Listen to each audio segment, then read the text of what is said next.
Meniscus replacement procedure MRP हा इंटरनेटवर चाललेला आजकालचा एक सगळ्यात मोठा मेडिकल स्कॅम आहे। सर मी ते नेटवरती बघितलं मेनिस्कस रिप्लेसमेंट प्रोसिजरबद्दल, तर ते विचार करत होतो आईसाठी मग तेच करू असं। तर तुम्ही मला एकदा एक्सप्लेन करता की काय एक्झॅक्टली ती प्रोसिजर?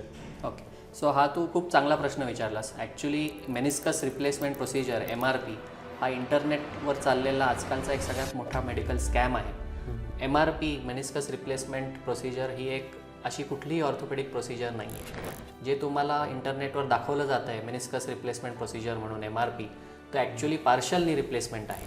आणि त्या प्रोसिजर्समध्ये किंवा त्या व्हिडिओजमध्ये असं सांगितलं जातं आहे की ही नी रिप्लेसमेंट नसून आपण फक्त गुडघ्याची गादी बदलतो आहे। तुम्ही जर ह्याच्यावर बघितलं तर मी तुम्हाला एक्सप्लेन करतो। पार्शल नी रिप्लेसमेंटकडे येऊया तेव्हा मांडीचा ऑलमोस्ट 70 to 80% गुडघा नॅचरल असतो, जो खराब नसतो झालेला।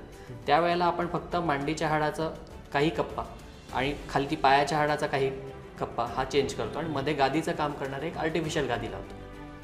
ह्याला आपण पार्शल नी रिप्लेसमेंट असं म्हणतो। आता तुम्ही जे इंटरनेटवर व्हिडिओ बघतायत त्याच्यात तुम्हाला वरती मांडीचं हाड रिप्लेस केलेलं दाखवत नाहीत किंवा खाली पायाचा हाड रिप्लेस केलेलं दाखवत नाहीत। ते फक्त तुम्हाला असं सांगतात की गादी आम्ही रिप्लेस केली आहे आणि त्याला मेनिस्कस रिप्लेसमेंट प्रोसिजर किंवा MRPचं नाव देतात।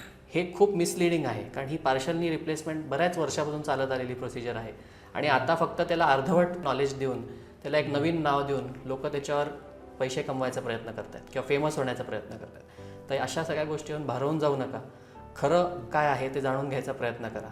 आणि पार्शल नी रिप्लेसमेंट ही उत्तम प्रोसिजर आहे, पण ती एक नी रिप्लेसमेंटचा प्रकार आहे, तो मेनिस्कस रिप्लेसमेंट नाही।